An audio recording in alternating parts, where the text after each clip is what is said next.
नमस्ते दोस्तों, mister bloody FM में आपका स्वागत है। मिस्टर ब्लडी एफएम की आज की हमारी कहानी हर उम्र के श्रोताओं के लिए नहीं है। ये कहानी कड़ाई से केवल एडल्ट्स के लिए है। हेलो एवरीवन, मैं हूं आपके साथ मिस्टर ब्लडी और आप सुन रहे हैं हमारी ऑडियो स्टोरी सीरीज, जहां हम लेकर आते हैं आपके लिए अलग अलग स्वादों से सजी कहानियां। हमारे इस मिस्टर ब्लडी एफएम परिवार को और बड़ा बनाने के लिए अभी हमारे चैनल को सब्सक्राइब करें। देखिए, हमारा काम तो बस कहानियां सुनाना है, पर उन्हें लोगों तक पहुंचाने का असली जिम्मा आप जैसे श्रोताओं पर ही होता है। आपके बिना हमारा ये परिवार अधूरा है, इसलिए हमारे साथ बने रहें, क्योंकि पड़ोसी अक्सर पास रहते हैं पर परिवार के लोग हमेशा साथ होते हैं। आज मिस्टर ब्लडी एफएम में आप सुनेंगे ओमियो नस्कर की कलम से एक रोंगटे खड़े कर देने वाली कहानी, यक्षिणी का काम भोग। तो चलिए शुरू करते हैं आज की कहानी, यक्षिणी का काम भोग। वासना और प्रेम के बीच एक गहरा अंतर होता है, जिसे अक्सर हम अपनी इन चर्म चक्षुओं यानी साधारण आंखों से नहीं देख पाते, और शायद इसीलिए उस सूक्ष्म अंतर को समझने की क्षमता भी हम में नहीं पनप पाती। समझ नहीं पा रहे हैं ना? दरअसल जब हम किसी मेले या मॉल से कोई खिलौना या गुड़िया खरीद कर लाते हैं, तो हम उसे खेल खेल में नहलाते हैं, खिलाते हैं और सुलाते भी हैं। पर क्या बदली में हम उससे ये उम्मीद करते हैं कि वो भी हमें खिलाए या नहलाए? नहीं, हम ऐसा नहीं करते। निस्वार्थ भावना का यही रिश्ता प्यार कहलाता है। और प्रेम, वो तो एक दूसरे से अपेक्षा करने वाली वस्तु है। मैं ही तुम्हें हमेशा फोन करता हूं, तुम कभी क्यों नहीं करती? यही प्रेम का स्वभाव है। देखा जाए तो एक दूसरे के शरीर, मन और सामाजिक स्थिति के प्रति समान जिम्मेदारी ही प्रेम है। और इस प्रेम में भावनाओं और गुस्से के साथ साथ शरीर भी एक अनिवार्य तत्व है। भले ही शरीर प्रेम की शुरुआत का कारण न हो, पर उसे निभाए रखने का एक बाध्य कारण जरूर बन जाता है। इसीलिए शरीर की वो भूख अगर जीते जी यानी इहलोक में शांत नहीं होती, तो मरने के बाद भी अतृप्त आत्माएं लौट कर आती हैं अपनी उसी कामुक प्यास को बुझाने के लिए। और जब तक उन्हें वो शारीरिक सुख नहीं मिलता, जब तक वासना की वो अग्नि शांत नहीं होती, तब तक वो इंसानी जीवन को नर्क बनाए रखती हैं। शायद सब कुछ आपके सर के ऊपर से निकल गया, तो चलिए आज की कहानी ध्यान से सुनिए, सब कुछ आपके जहन में उतर जाएगा। शाम से ही रुक रुक कर बारिश हो रही थी। आसमान बिल्कुल काला होकर क्षितिज पर झुक आया था। मूसलाधार बारिश से गांव का तालाब लबालब भर चुका था। रह रहकर बिजली की कड़क पेड़ों के झुरमुट से निकलकर भीगी हुई कंक्रीट की सड़क पर चमक उठती। इस माहौल में कॉलेज का छात्र अतीन हॉस्टल से बाहर निकला और छाता ताने हॉस्टल के पीछे बने एक घर के सामने जा पहुंचा। ये हॉस्टल कलकत्ता यूनिवर्सिटी के अंतर्गत आता था, पर इसका परिवेश बिल्कुल ग्रामीण था। हॉस्टल के पीछे से एक संकरी पक्की सड़क अंदर की ओर जाती थी, जहां कई गांव बसे थे, और दूसरी तरफ की सड़क स्टेशन की ओर निकलती थी। अतीन बीए थर्ड ईयर का छात्र है, मूल रूप से गंगा सागर का रहने वाला। पढ़ाई के लिए वो यहाँ दक्षिण बारासात के ध्रुवचांद हलदार कॉलेज के हॉस्टल में रहता है।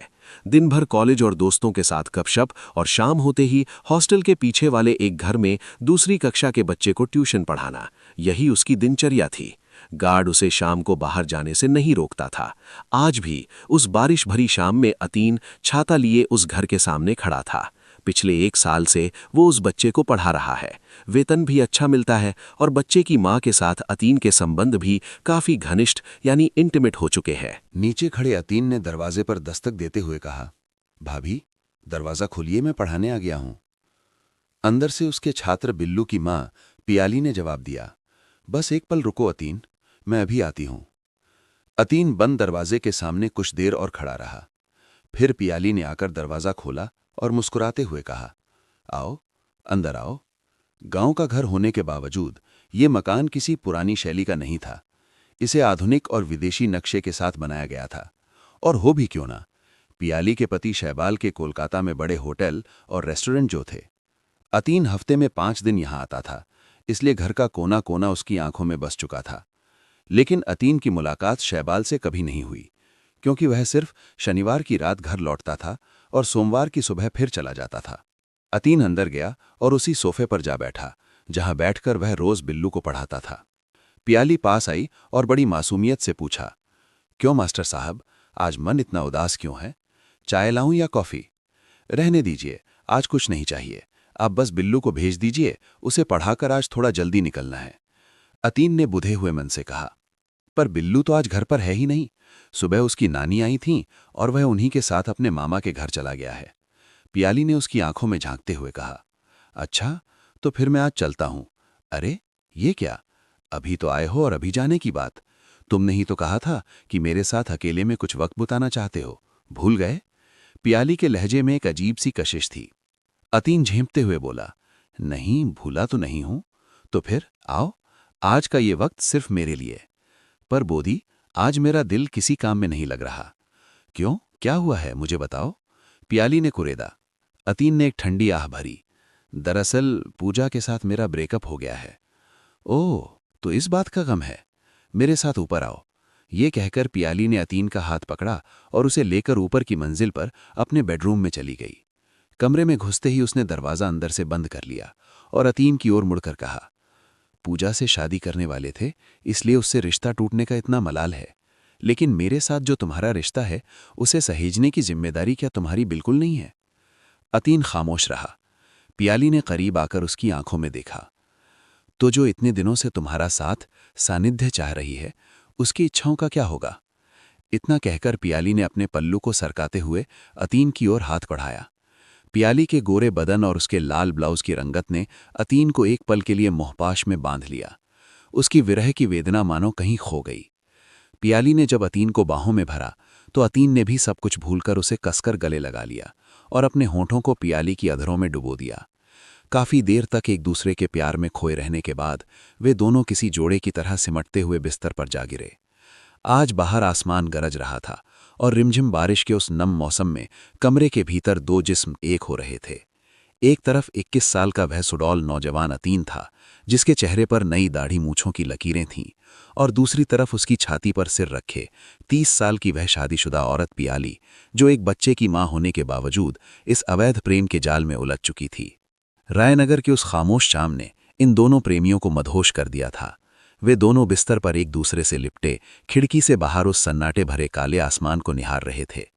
आज आसमान में एक भी तारा नहीं था, बस ठंडी दर्शनी हवा अपनी मर्जी से कमरे के भीतर सरसराती हुई घुस रही थी। रात की उस मखमली शांति में अतीन ने प्यार भरी एक लंबी सांस ली और पियाली को अपनी बाहों में कस लिया। अतीन के उस स्पर्श से पियाली का सीना एक पल के लिए कांप उठा। मॉनसून की आधी रात, घर के आसपास खड़े ऊंचे पेड़ों के पत्तों के बीच घना काला अंधेरा डेरा डाले हुए था। घड़ी की टिक टिक के अलावा पूरी दुनिया जैसे ठहर सी गई थी। बस रह रहकर गिरती बारिश की बूंदें सन्नाटे को तोड़ रही थीं। गांवों में रातें अक्सर ऐसी ही रहस्यमयी होती हैं। ऐसा लगता था मानो महाकाल ने खुद इस अंधेरे को और गहरा करने के लिए इसमें कालिख घोल दी हो। खिड़की के कांच के पीछे से दूर आसमान में चमकती बिजली की रोशनी रुक रुक कर पियाली के अर्धनग्न जिस्म पर पड़ रही थी। उसकी गोरी काया और उस पर पड़ती वो बिजली की चमक कमरे में एक अजीब सा कामुक और मायावी माहौल पैदा कर रही थी। अतीन का गर्म स्पर्श पियाली के भीतर एक हलचल पैदा कर रहा था। लोक लाज के कारण पियाली बार बार अतीन को खुद से दूर धकेलना तो चाहती थी, लेकिन अपनी ही तीव्र वासना के आगे वो बेबस थी। वो दूर जाने के बजाय अतीन को और भी मजबूती से जकड़ रही थी। अतीन के मजबूत हाथ किसी बंजारे राही की तरह पियाली के पूरे शरीर पर विचर रहे थे।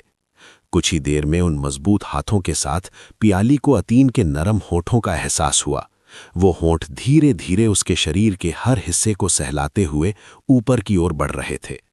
एक वक्त ऐसा आया जब चरम सुख की उस दहलीज पर पियाली के मुंह से कामुक सिसकारी निकल पड़ी। उस आवाज ने अतीन के उत्साह को और बढ़ा दिया। काम वासना के रस में डूबा हुआ अतीन पियाली के रोम रोम को अपनी प्यास से सींच रहा था। पियाली का पूरा शरीर अतीन के वजूद में जैसे घुल सा गया था। तभी अचानक अतीन का ध्यान भटका। नीचे की मंजिल से किसी के चलने की आवाज आई। खट खट, किसी के ऊपर आने की आहट साफ सुनाई दे रही थी। साथ ही कोई पियाली को पुकार रहा था। पियाली, ओ पियाली, कहाँ हो तुम? देखो, मैं कोलकाता से वापस आ गया हूं। अरे अब और गुस्सा मत रहो पियाली। पियाली।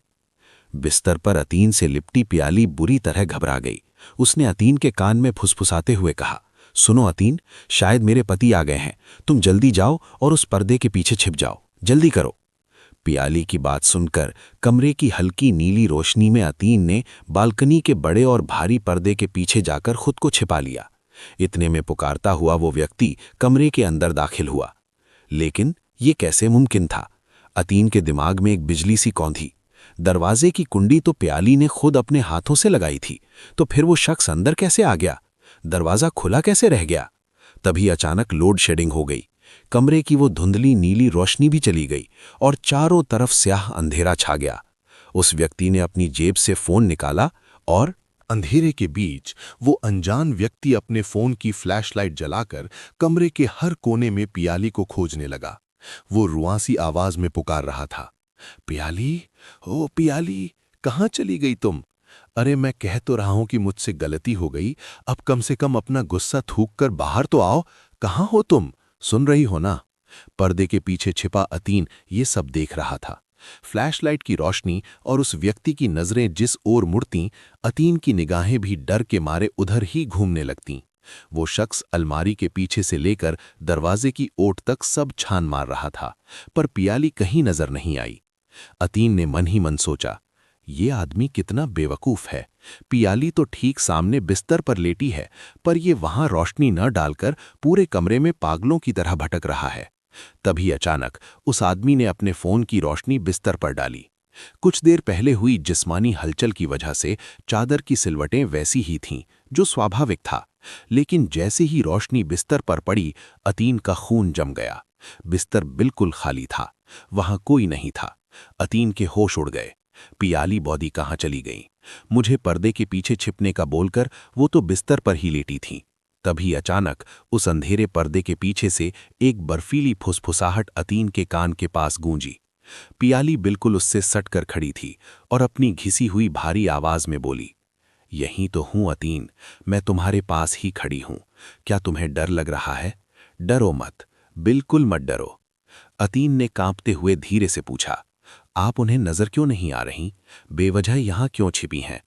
पियाली ने एक अजीब सी भयावह हंसी के साथ कहा, क्योंकि अब वो मुझे कभी नहीं देख पाएंगे। उसी पल कमरे के बीचों बीच खड़े उस व्यक्ति ने एक दिल दहला देने वाली चीख मारी।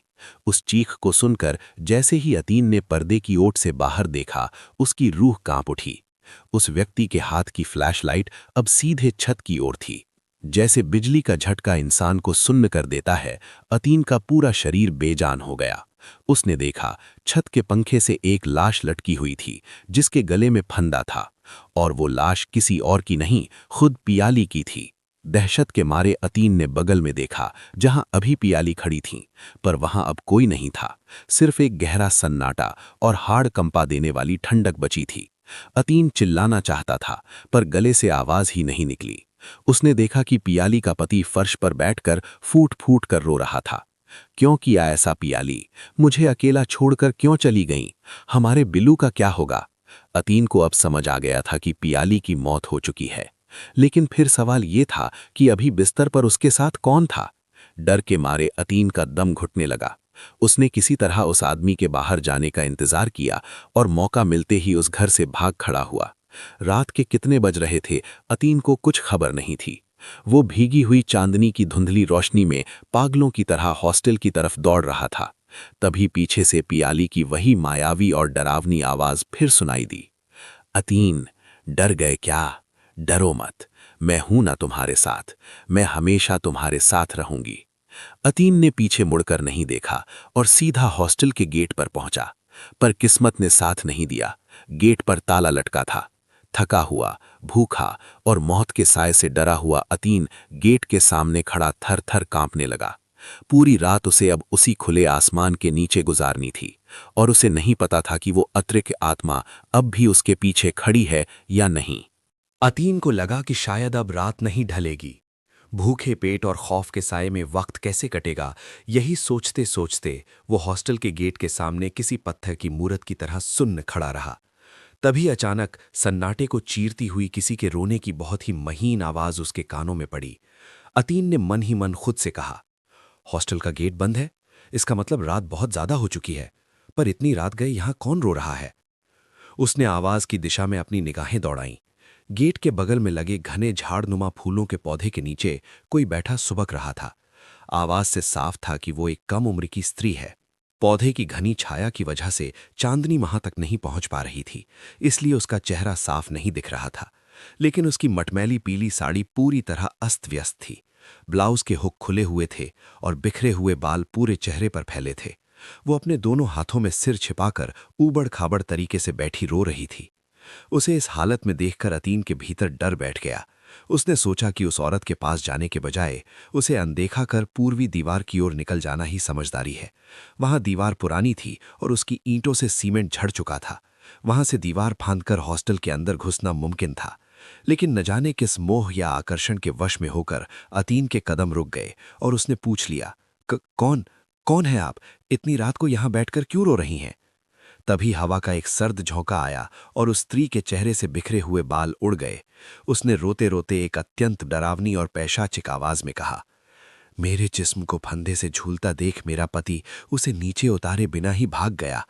पर अतीन, मुझे उसका दुख नहीं है। पर तुम तो मुझसे प्यार करते थे ना?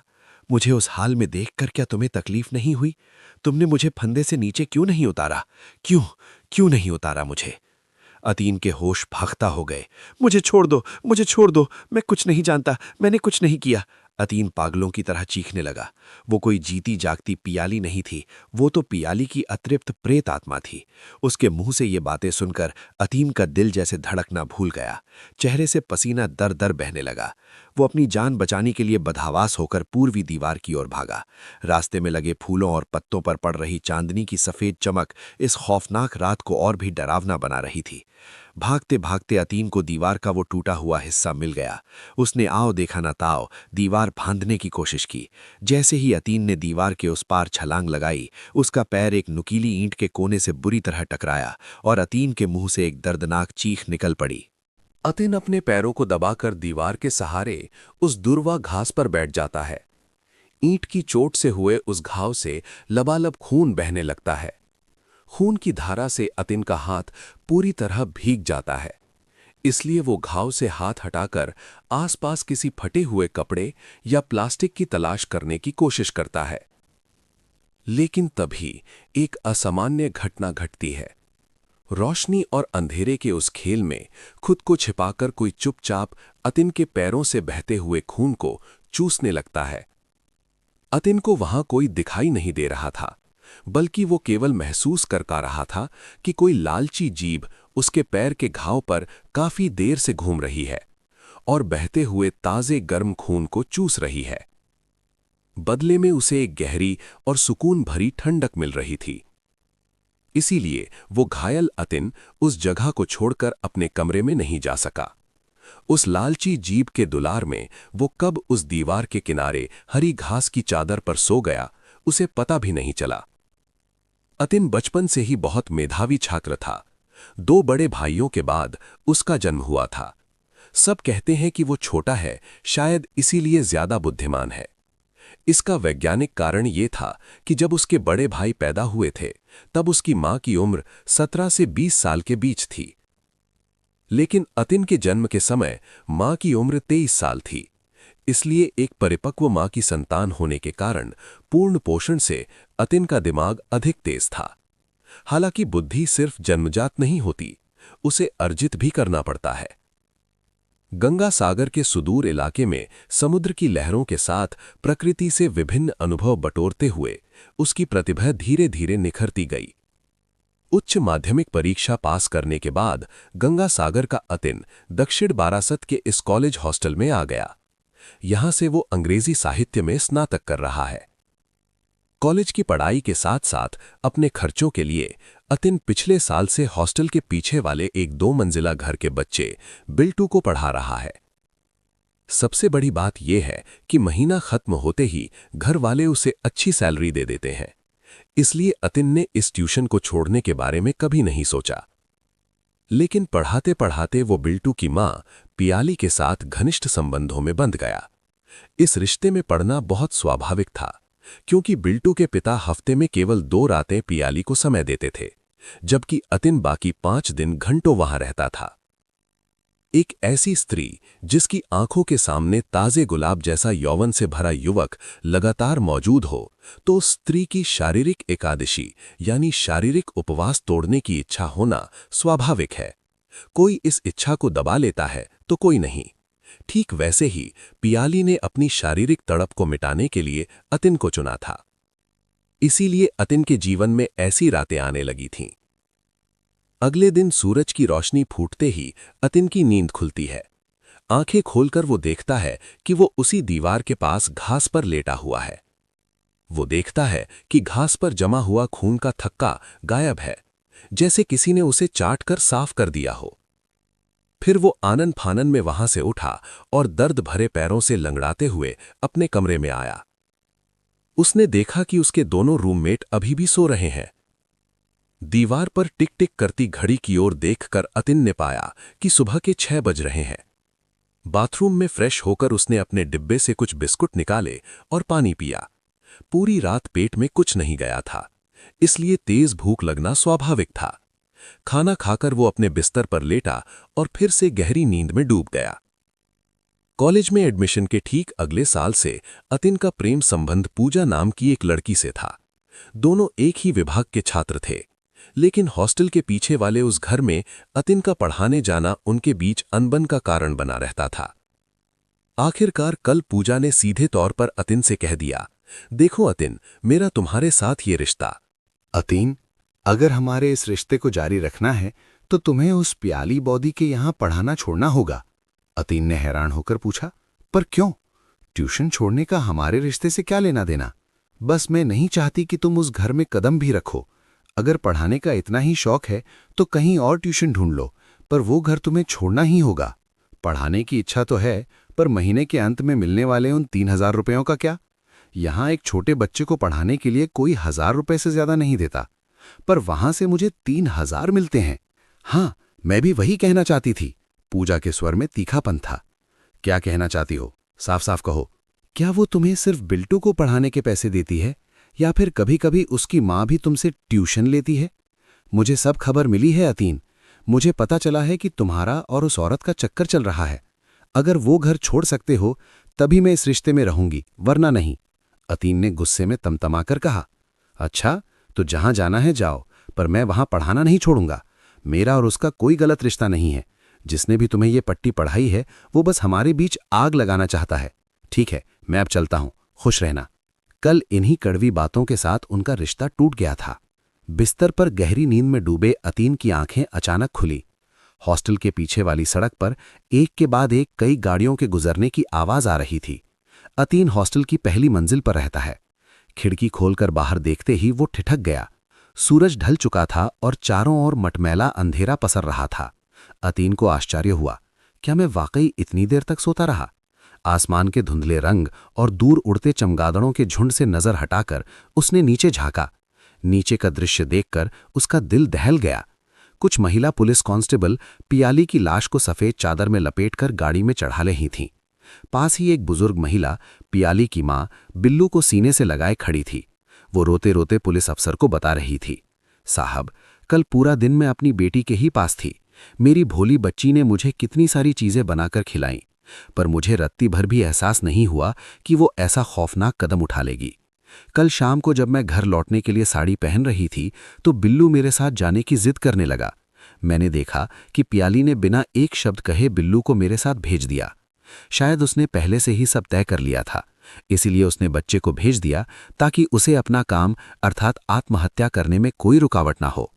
हे भगवान, ये क्या हो गया? अगर मैं कुछ दिन और रुक जाती तो अपनी बच्ची का ये मरा हुआ मुंह न देखना पड़ता।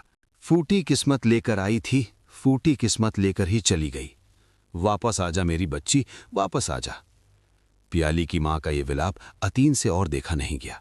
उसने झटके से खिड़की बंद कर दी। बाहर का सारा शोर अचानक थम गया, पर अतीन के भीतर एक तूफान उठ खड़ा हुआ। उसका दिल पत्थर की तरह भारी और शरीर बर्फ की तरह ठंडा पड़ गया था। तभी अतीन का फोन बजा। स्क्रीन पर पूजा का नाम चमक रहा था। फोन उठाते ही दूसरी तरफ से पूजा की जहरीली आवाज आई, सुना है तुम्हारी लाडली पियाली बॉदी चल बसी? बड़ा दुख हो रहा होगा तुम्हें, है ना? अतीन ने तमतमाकर कहा, तुम्हारी जुबान बहुत गंदी हो गई है पूजा। कम से कम मौत के वक्त तो इंसान को तमीज से बात करनी चाहिए। तमीज? वो तो मैं अयान से सीख रही हूं, पूजा ने ठहाका लगाया। अयान अगर मुझे तुम्हारी असलियत ना बताता तो मैं तुम जैसे नाकारा इंसान को कभी पहचान ही नहीं पाती। अयान? अतीन का रूममेट? अतीन ने कमरे में नजर घुमाई। अयान वहां नहीं था। उसे समझते देर न लगी कि अयान ही इस सारी फसाद की जड़ है। पूजा ने आगे कहा, सुनो अतीन, आज तुम्हारी उस पुरानी मोहब्बत का अंत हो गया है और मैं इस खुशी का जश्न मनाने के लिए अयान के साथ उसके गांव आई हूं। उसका घर आज बिल्कुल खाली है। अब तुम समझ ही सकते हो कि यहां क्या होने वाला है। अगर नहीं समझ पा रहे तो आवाजें सुनना, खुद समझ जाओगे। छी पूजा छी, तुम इतनी गिर जाओगी मैंने सोचा नहीं था। उस अयान के चक्कर में पड़कर तुम अपनी गरिमा भूल गई हो। एक बात याद रखना, अगर पियाली बौदी की मौत में तुम्हारा जरा सा भी हाथ हुआ तो मैं तुम्हें छोड़ूंगा नहीं।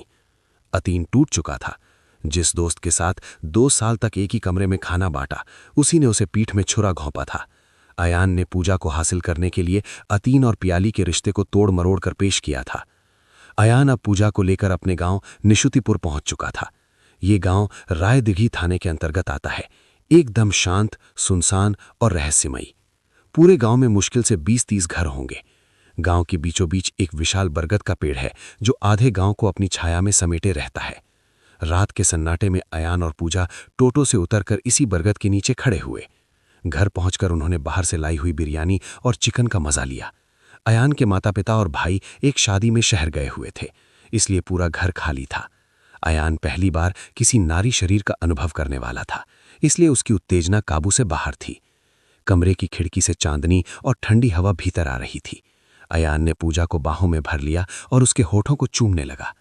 पूजा ने शर्माते हुए कहा, क्या कर रहे हो, छोड़ो, कोई देख लेगा।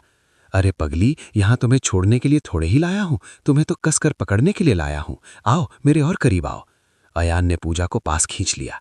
वासना के वशीभूत होकर अयान ने धीरे धीरे पूजा के वस्त्र उतारने शुरू किए। एक एक करके उसकी कुर्ती और लेगिंग्स फर्श पर गिर गए। उधर पूजा ने भी अयान की जीन्स, शर्ट और अंतर वस्त्र उतार दिए। चांद की दूधिया रोशनी में 2 नग्न शरीर एक दूसरे की प्यास बुझाने के लिए बेताब थे। पूजा की उंगलियों और उसकी गीली जुबान के स्पर्श ने अयान की उत्तेजना को चरम पर पहुंचा दिया था। मिलन का वो उन्माद अपने चरम पर था, लेकिन तभी अचानक पूजा के भीतर एक अजीब सा बदलाव आने लगा। अभी कुछ पल पहले तक जो पूजा चरम सुख की सिसकारियां भर रही थी, अब उसके गले से गुर्राने जैसी डरावनी आवाजें निकलने लगी। वो झटके से उठकर बैठ गई और अयान की ओर नफरत भरी नजरों से देखने लगी। अयान सकपका गया। अरे क्या हुआ पूजा, तुम ऐसे क्यों उठ गई? क्या क्या ज्यादा दर्द हो रहा था? अच्छा ठीक है, अब मैं बहुत धीरे करूंगा, तुम बस लेट जाओ। लेकिन पूजा ने उसकी एक न सुनी। उसकी आंखों की पुतलियां धीरे धीरे खून की तरह सुर्ख लाल होने लगीं। फिर एक डरावनी और पैशाचिक आवाज में पूजा के शरीर से पियाली की रूह बोल उठी। मैंने तेरा क्या बिगाड़ा था अयान? तूने मेरे और अतीन के रिश्ते के बारे में मेरे पति को क्यों बताया? तूने उससे झूठ कहा कि मैं अतीन के साथ शारीरिक संबंधों में हूं। छी, अपनी हवस के लिए तूने अपने ही दोस्त की छवि बिगाड़ दी। मैंने अतीन को चाहा था, उसका सानिध्य चाहा था, पर हमें कभी वो मौका नहीं मिला। और तूने पूजा को पाने के लिए उसे अतीन की नजरों में गिराया और मुझे मेरे पति की नजरों में। अब तुझे मेरे हाथों से कोई नहीं बचा पाएगा, कोई नहीं। खौफ के मारे अयान उछलकर बिस्तर से नीचे जा गिरा। उसका नग्न शरीर थर थर कांप रहा था। इधर पूजा के भीतर समाई पियाली की रूह उसकी ओर बढ़ने लगी। उसके बिखरे हुए बाल और वो डरावना रूप, ऐसा लग रहा था मानो वो पूजा नहीं बल्कि कोई भयानक नागिन हो। अयान बचाओ बचाओ चिल्लाने लगा, पर आज उसकी चीखें सुनने वाला कोई न था। उस नग्न पिशाचिनी ने झपट्टा मारकर अयान के सीने पर अपनी पकड़ बना ली। उसने अपने धारदार नाखूनों से अयान के पेट को चीर दिया और जीते जी उसकी अंतड़ियां बाहर निकाल ली। वो दृश्य इतना वीभत्स था कि रूह कांप जाए। उसने अयान की अंतड़ियों का कुछ हिस्सा चाउमीन की तरह अपने मुंह में ठूंस लिया और बाकी अयान के मुंह में भर दिया। अयान तड़प तड़प कर मौत के आगोश में समाने लगा, जबकि निशुतिपुर गांव का आकाश उस पिशाचिनी के अट्टहास से गूंज रहा था। मेरी मौत का जिम्मेदार तू था, तुझे अब और जीने नहीं दूंगी। इस खौफनाक घटना के कई दिनों बाद सारा सच अतीन को पता चला। उसे समझ आया कि अयान ने ही पूजा और पियाली के पति के कान भरे थे, जिसकी वजह से पियाली ने आत्महत्या की और अतीन का रिश्ता टूटा। आज अयान अपनी करनी का फल पा चुका था। एक दर्दनाक और वीभत्स मौत। वहीं दूसरी ओर पूजा को इस हत्या के आरोप में आजीवन कारावास की सजा हुई।